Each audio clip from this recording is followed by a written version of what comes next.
welcome, Alan. Thanks for joining me. Hi.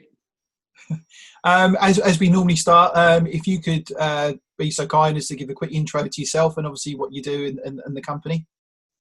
Sure. I'm a part of the team at Emotivents. We're a British Isles Iberian group of event professionals. We're based between Madrid and Barcelona, and we cover the whole of the Iberian Peninsula, ground handling services. So everything from as soon as your group lands in the country until we say adios to you again on the flight. That's our job, to make your event, bring it to life, and hopefully deliver a great experience.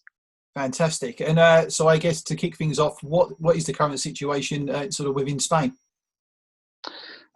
Spain has rapidly been progressing quite quickly through the whole COVID experience.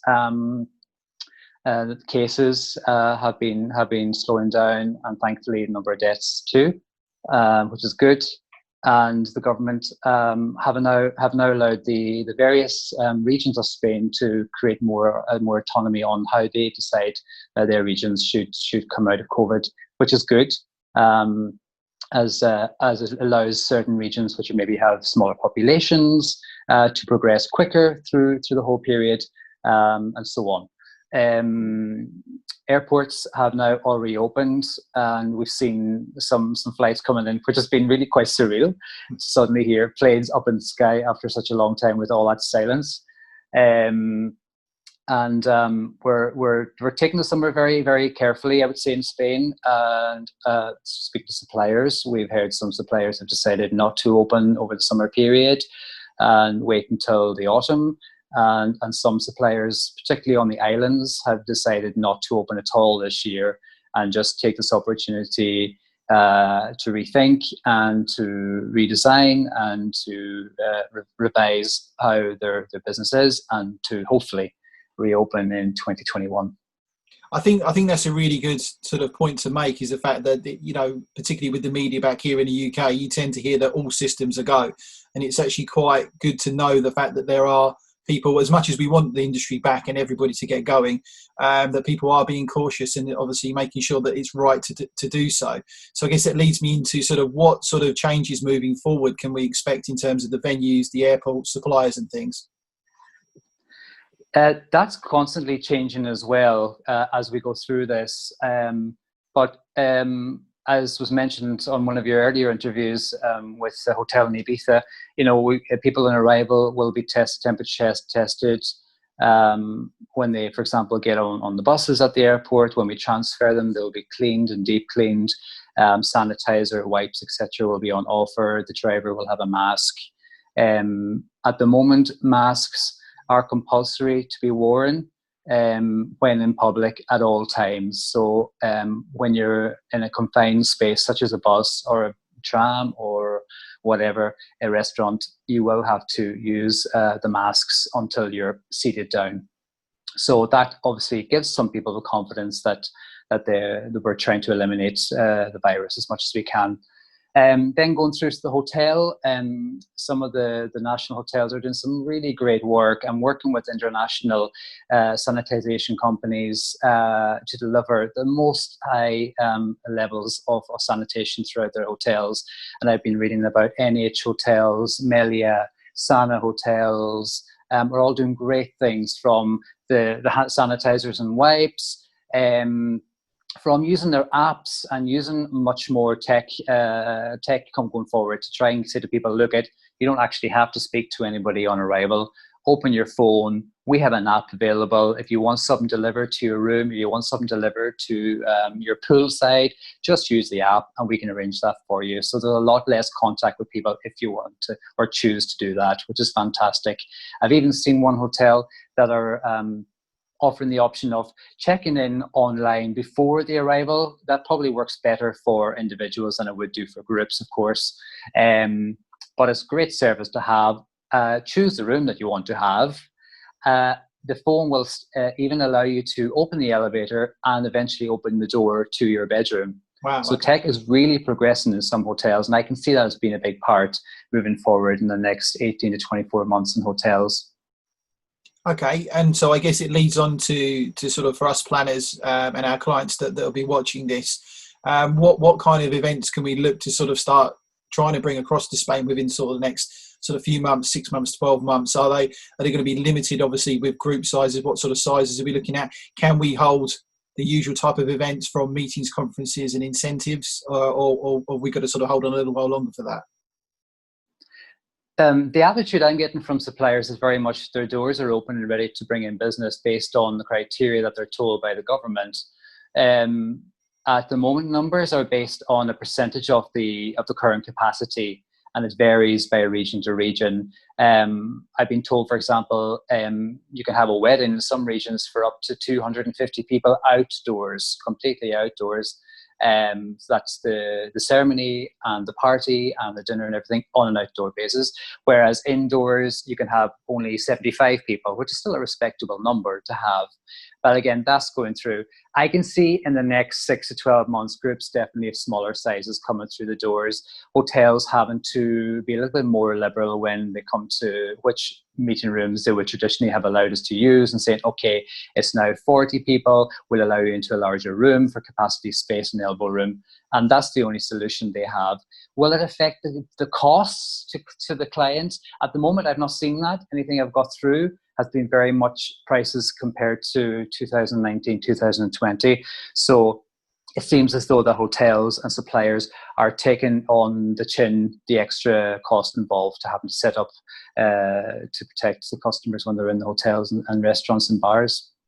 That's really good to hear, because that's one things particular I've been interesting to see. There's obviously an opportunity now, and it's probably quite sensible, budget allowing, that you can kind of go for exclusive hire of a hotel, a buyout. The only issue with that, for companies such as ourselves that do sort of a smaller group size, generally for when we go abroad, is are we going to pay the price for the cost of that? Hiring a big hotel for a small group, are the hotels going to take that on the chin, like you say, or are the costs going to marry up so it's actually possible to do so?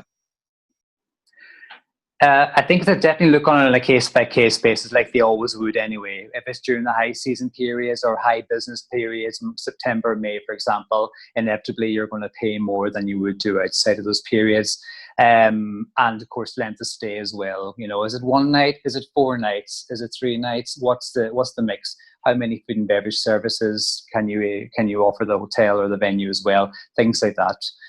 I think everything is out there for negotiation, and definitely as a buyer, we definitely have a much better scope to negotiate than ever before, and we should take that to our advantage. I think one of the good things as well, working with people like yourself, is also potentially opens up the opportunity if things aren't marrying up in terms of budget, or the venue that you usually book isn't there or available. It does give you the opportunity to maybe look at different destinations or even different venues for your events and for your MICE events. Absolutely. That's the beautiful thing about Spain and Portugal. There are multiple venues and destinations. So, if it doesn't work in one venue or destination, we can look in another city or location. So it's all open. Airport access, of course, is always going to be the most important thing for groups, and if it works with that, then we'll make the rest of it happen for the clients. And the fact that we work with those suppliers so often, we definitely have much more buy-in power and negotiation skills to be able to do that than we would if the supplier was going directly. So that's definitely to the advantage of the clients to work with a DMC like us. Sure. And is there anything we need to know, as either when we're planning the event or for delegates that are looking to come out, anything we need to know or we should expect or allow for?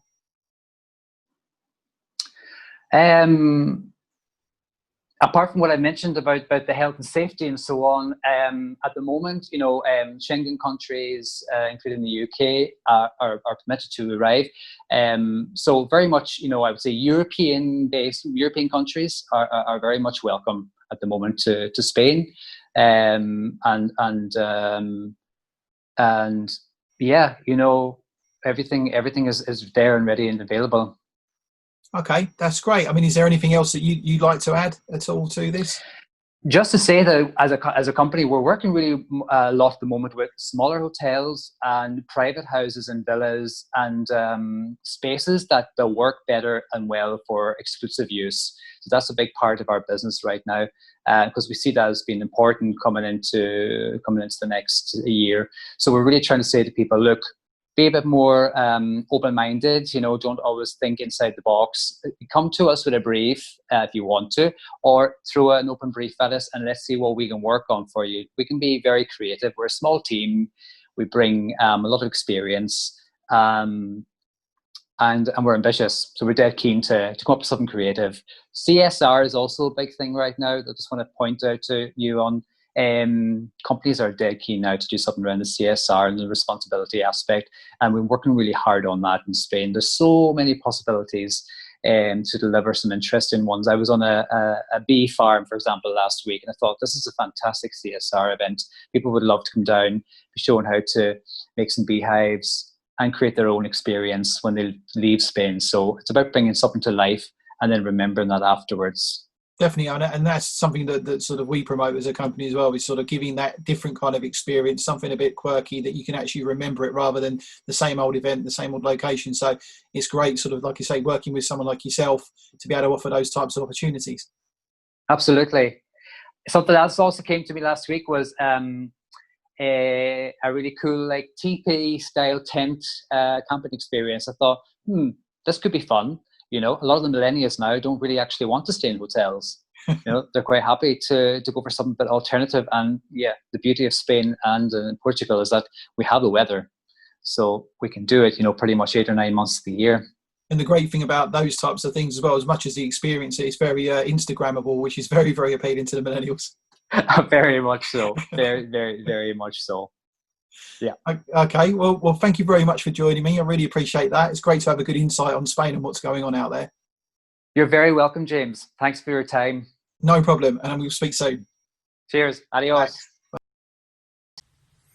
Thank you for watching. We welcome any feedback and questions in the comment section below. And please make sure you follow me on all our social networks.